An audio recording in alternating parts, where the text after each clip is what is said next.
John Sturges's The Great Escape is often remembered for its rousing theme and its final act of kinetic release. But the motorbike sequences endure not simply because they are exciting. Their iconic status emerges from a deliberate spatial and visual strategy that contrasts sharply with the film's earlier claustrophobic environments.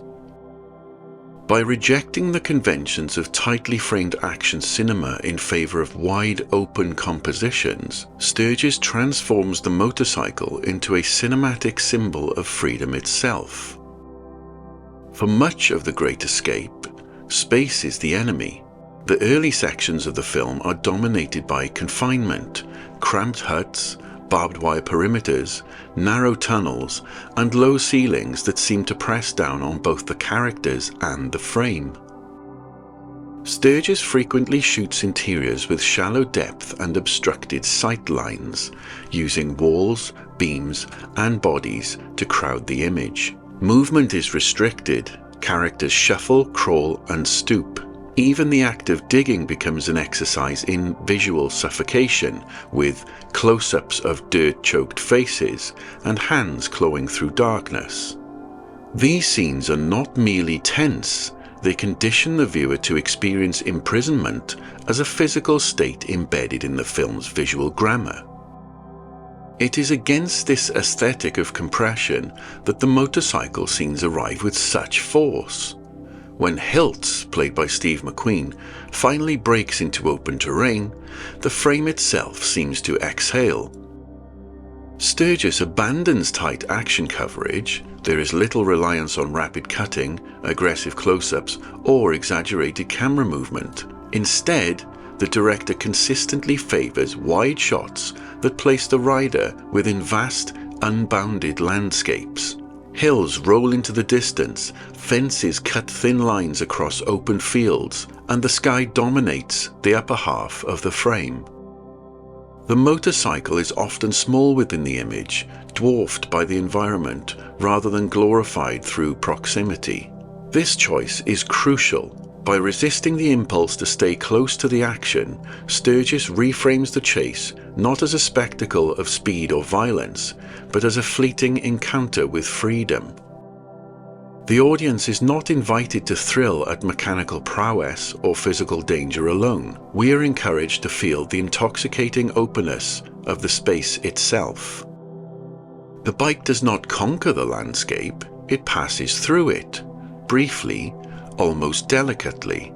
The motorcycle glides, skimming the surface of a world that has previously been denied to the characters.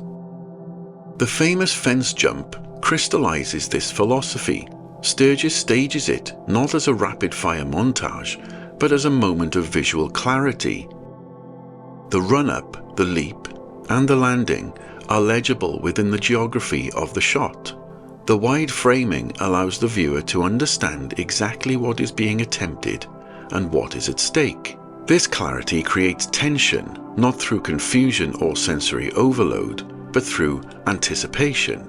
We see the space, the obstacle, and the risk in a single, coherent image. Importantly, the openness of these shots also carries irony. The landscapes may be wide, but they are not truly free. Borders, patrols, and fences remain visible, often cutting across the frame. The openness exposes the fugitive rather than concealing him. In the tunnels, secrecy was survival. In the fields, visibility becomes vulnerability. Sturges's wide shots underline this paradox. The motorcycle offers speed and exhilaration, but it also renders the escapee unmistakably exposed within an indifferent expanse. This visual strategy distinguishes The Great Escape from later action cinema, where motorcycles are often shot as extensions of the rider's body, close, aggressive, and often fetishized. Sturges instead allows distance, both literal and emotional. The camera observes rather than clings. This restraint lends the sequence a mythic quality, as though we are watching a fleeting legend unfold, rather than participating in a visceral thrill ride. Ultimately, The motorcycle scenes are iconic because they are not merely action set pieces, they're a release of cinematic pressure built over the course of the film. After 2 hours of confinement, the sudden availability of space becomes emotionally overwhelming. Sturges's preference for wide open shots ensures that freedom is felt not just as an idea, but as a physical sensation embedded in the frame. And when that freedom is inevitably curtailed, the loss resonates precisely because we were allowed, however briefly, to see how wide the world could be.